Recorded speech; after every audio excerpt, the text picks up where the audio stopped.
यह कहानी लॉरेंस बिश्नोई की है, जिसने अभी कुछ दिन पहले पंजाबी सिंगर सिद्धू मूसेवाला की हत्या की जिम्मेदारी इसने और इसके साथी गोल्डी बराड़ ने ली थी।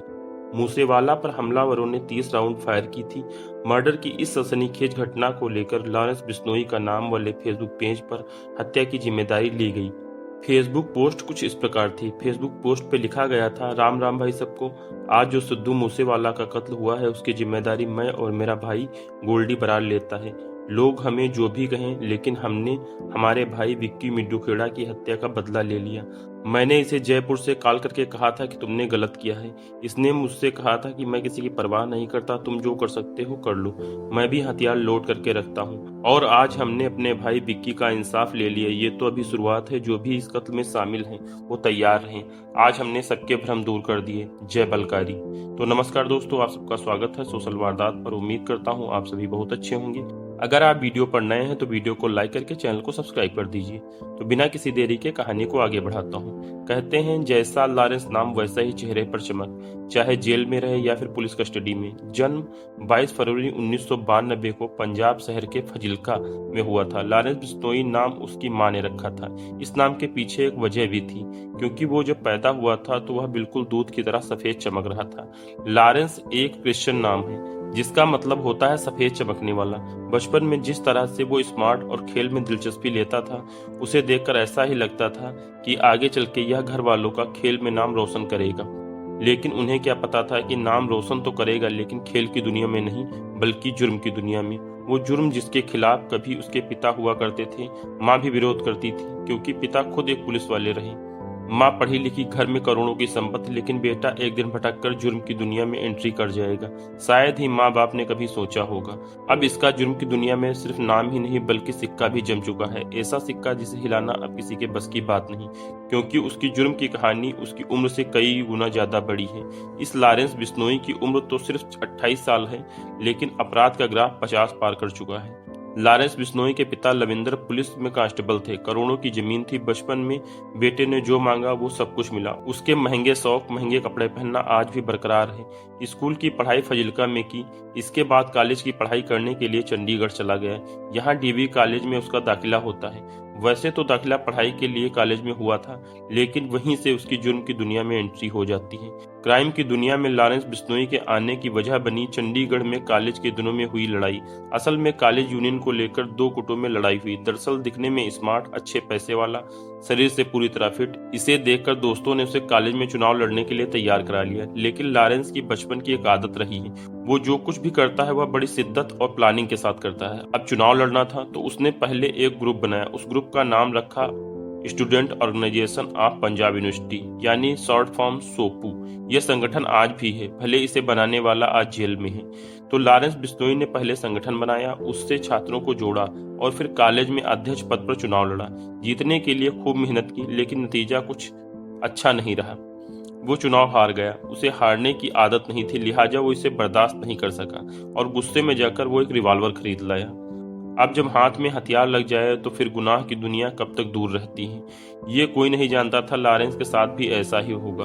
और वक्त जल्द ही आ गया। फरवरी का महीना और साल 2011। एक दिन लॉरेंस बिश्नोई का सामना उसे चुनाव में हराने वाले विरोधी गैंग उदय गुट से हुआ। फिर क्या था, दोनों एक दूसरे के सामने थे और फिर दोनों में भिड़ंत हो गई। गुस्से में लॉरेंस ने दूसरे गुट पर फायरिंग कर दी। ये पहली बार था जब लॉरेंस ने फायरिंग की थी। मामला तूल पकड़ा और इधर पुलिस ने केस दर्ज कर दिया। फरवरी 2011 में लॉरेंस बिश्नोई पर पहली एफआईआर दर्ज हुई थी। इसके बाद तो इस एफआईआर से बचने और दूसरे गुट को सबक सिखाने के लिए उसने एक गैंगस्टर के साथ हाथ मिला लिया। फिर तो 2020 मैच की तरह क्राइम से खेलने लगा और जुर्म की दुनिया में अर्धशतक भी लगा लिया। कहा जाता है कि कुख्यात गैंगस्टर जग्गू भगवानपुरी असल में जुर्म की दुनिया में लॉरेंस बिश्नोई का गुरु है। इसी गैंगस्टर ने लॉरेंस को क्राइम की दुनिया के वो पैतरे सिखाए जिसकी बदौलत आज वो इस काली दुनिया का बेताज बादशाह है। ये जग्गू पंजाब के भगवानपुरा का रहने वाला है। इसे देश का सबसे अमीर गैंगस्टर कहा जाता है।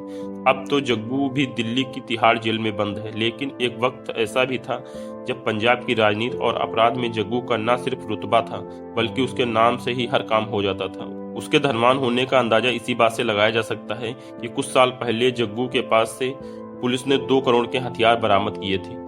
पुलिस अधिकारी बताते हैं कि लॉरेंस बिश्नोई भले ही एक शख्स, लेकिन उसकी परछाई में कई गैंगस्टर के चेहरे छुपे हैं। पैसे से पावर बटोरने की कला उसने जग्गू से सीखी और गैंगस्टर नरेश सेट्टी, संपत नेहरा और मर चुके सुक्खा से मिलकर हथियार के दम पर उगाही करने का देश का सबसे बड़ा नेटवर्क भी बना लिया। इसके नेटवर्क में आकर काला जठेड़ी, रिवाल्वर रानी के नाम से चर्चित लेडी डॉन अनुराधा चौधरी समेत कई गैंगस्टर ने काली दुनिया का साम्राज्य भी खड़ा कर लिया। यही वजह है कि आज भले ही लॉरेंस बिश्नोई जेल के भीतर हो, लेकिन उसके देश में कई राज्यों में 600 से ज्यादा शार्प शूटर हर वक्त तैनात रहते हैं, बस व्हाट्सएप से एक इशारा और पल भर में किसी का भी कत्ल।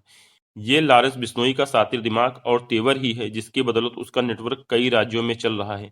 वैसे जन्मस्थली और गैंगस्टर के पैतरे तो उसने पंजाब में सीखे, लेकिन उसकी हनक न सिर्फ पंजाब में बल्कि राजस्थान, हरियाणा और दिल्ली एनसीआर में भी है। आज वो जेल में रहते हुए वे पुलिस के लिए उतना ही सिरदर्द बना हुआ है जितना बाहर रहते हुए था। कहा जाता है कि लॉरेंस बिश्नोई न सिर्फ देखने में देश का सबसे स्मार्ट गैंगस्टर है, बल्कि उसके इरादे भी तेज तर्रार हैं। यही वजह है कि 17 जनवरी 2015 को जब पंजाब पुलिस उसे कोर्ट में पेशी कराने ले जा रही थी, तभी वो चकमा देकर वहां से भाग निकलता है और वहां से भागने के बाद वह नेपाल गया और वहां से आधुनिक हथियार लेकर पंजाब लौटा। लेकिन इसी दौरान 4 मार्च 2015 को वो फिर से पंजाब पुलिस के हत्थे चढ़ गया। भले ही पुलिस ने उसे गिरफ्तार कर लिया हो, भले ही वो जेल चला गया हो, लेकिन उसे सुपारी मांगने वाले, गैंग को ऑपरेट करने वाले और कत्ल कराने से कोई नहीं रोक सका। वो जेल में ही फोन के जरिए अपने गैंग को चलाता रहा और आज भी ये काम उसका बदस्तूर जारी है। सिर्फ यही नहीं, वो जेल से ही फेसबुक पर फोटो अपलोड करता है, जेल में जिम भी करता है तो तस्वीर फेसबुक पर आ जाती है। व्हाट्सएप के जरिए जेल से ही सुपारी ले लेता है, रंगदारी मांगता है और ये सब कुछ गुपचुप तरीके से नहीं, बल्कि इसका कबूलनामा वो खुद फेसबुक पर आकर करता रहता है। अगर कोई बदमाश लॉरेंस बिश्नोई के नाम पर किसी से रंगदारी मांगता है तो वो खुद फेसबुक पर मैसेज भेजकर इसका खंडन भी करता है। अपराध की दुनिया का एकमात्र गैंगस्टर जिसके नाम पर फेसबुक पर 150 से ज्यादा अकाउंट हैं। गैंगस्टर लॉरेंस बिश्नोई नाम से तो दर्जनों फेसबुक पेज हैं। यही नहीं, कॉलेज के दिनों में बनाए हुए इसके सोपू संगठन नाम से भी कई फेसबुक पेज हैं। इन फेसबुक पेज को देखने से एक बात तो साफ होती है कि भले ही ये क्राइम की दुनिया में रंगदारी से लेकर कई कत्ल किए हों, लेकिन लड़कियों के साथ होने वाली छेड़छाड़ या किसी भी तरह की घटना का ये खुलकर विरोध करता है। ये कहता है कि अगर किसी ने ऐसा किया तो वह उसे छोड़ेगा नहीं। शहीद भगत सिंह का भक्त बताने वाला ये गैंगस्टर हमेशा खुद को क्रांतिकारी बताता है। हालांकि पुलिस अधिकारी कहते हैं 1 या 2 फेसबुक अकाउंट खुद लॉरेंस बिश्नोई चलाता है और बाकी फेसबुक पेज व अकाउंट उसके फॉलोअर चलाते हैं। 5 जनवरी 2018 को राजस्थान के जोधपुर में लॉरेंस बिश्नोई की पेशी थी। उसी दौरान उसने फिल्म अभिनेता सलमान खान को जान से मारने की धमकी दे दी थी। उसने सिर्फ धमकी ही नहीं दी थी, बल्कि अपने साथी कुख्यात संपत नेहरा को सलमान खान को मारने के लिए भी भेज दिया था। हालांकि चाक चौबंद सुरक्षा होने के कारण संपत नेहरा सफल नहीं हो पाया। दरअसल ये बताया जाता है कि गैंगस्टर बिश्नोई समाज से है। उसका बिश्नोई समाज काले हिरण की पूजा करता है और सलमान खान ने काले हिरण का शिकार किया था। बस इसी वजह से लॉरेंस ने सलमान खान को मारने की सुपारी ले ली थी। तो यह थी लॉरेंस बिश्नोई की कहानी। उम्मीद करता हूँ आप सभी अच्छे होंगे। आगे भी ऐसी कहानी सुनने के लिए मेरे चैनल को सब्सक्राइब करें। साथ ही कोई कहानी आप भेजना चाहते हैं तो मेरी जीमेल आईडी socialwardaat@gmail.com पे भेज सकते हैं। कहानी सुनने के लिए आप सबका प्रेमपूर्वक धन्यवाद।